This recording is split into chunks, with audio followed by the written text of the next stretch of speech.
রাজধানীর বিজয়নগরে আইনশৃঙ্খলা রক্ষাকারী বাহিনীর লাঠিচার্জে আহত হয়ে ঢাকা মেডিকেল কলেজ হাসপাতালে ভর্তি গণ অধিকার পরিষদের সভাপতি ও ডাকসুর সাবেক ভিপি নুরুল হকের শারীরিক অবস্থা আগের থেকে আরও উন্নতি হয়েছে। বিশেষজ্ঞ চিকিৎসকদের নিয়ে গঠিত 10 সদস্যের মেডিকেল বোর্ডের তত্ত্বাবধানে চিকিৎসা চলছে।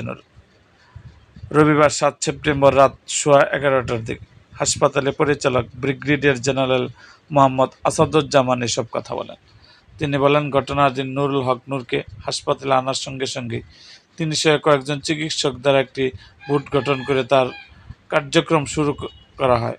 সেদিন হাসপাতালের পরিচালক সহ অন্যান্য চিকিৎসকরা সরাসরি হাসপাতালে অবস্থান করে সারা রাত তার চিকিৎসার কার্যক্রম চালিয়ে গেছেন।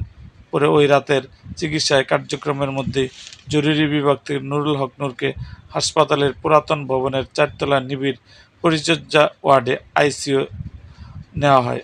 পরে আরও শক্তিশালী বিশেষজ্ঞ চিকিৎসকদের নিয়ে 10 সদস্যের একটি মেডিকেল বোর্ড গঠন করা হয়। এই বিশেষজ্ঞ মেডিকেল বোর্ডের চিকিৎসকদের তত্ত্বাবধানে গণ অধিকার পরিষদের সভাপতি ও ডাকসুর সাবেক ভিপি নুরুল হক নূরের চিকিৎসার কার্যক্রম চলছে।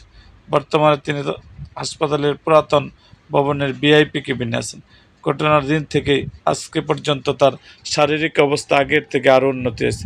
তবে তার শারীরিক অবস্থার বিষয়ে সোমবার 8 সেপ্টেম্বর দুপুরে সাংবাদিকদের আরও বিস্তারিত জানানো হবে।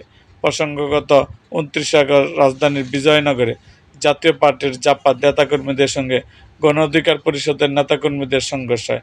পরে দুই পক্ষকে ছত্রভঙ্গ করে আইনশৃঙ্খলা রক্ষাকারী বাহিনী বল প্রয়োগ করে লাঠিচার্জে গণ অধিকার নেতা নুরুল হক নূর এবং দলের সাধারণ সম্পাদক রাশেদ খান সহ অন্তত 50 জন আহত হয়। গুরুতর আহত হওয়ার নূরকে প্রথমে ইসলামী ব্যাংক হাসপাতালে নেওয়া হয়। পরে চিকিৎসকদের পরামর্শে রাত 11টার দিকে তাকে ডামাক হাসপাতালে জরুরি বিভাগে স্থানান্তর করা হয়। এরকম আরও ভিডিও পেতে এবং রাজনৈতিক অঙ্গনের নানা ঘটনা ও ইতিহাস জানতে আমাদের মুক্তাগাছার ইতিহাস মিডিয়া ইউটিউব চ্যানেলটিকে সাবস্ক্রাইব করুন এবং পাশে থাকা বেল আইকনটি বাজিয়ে দিন।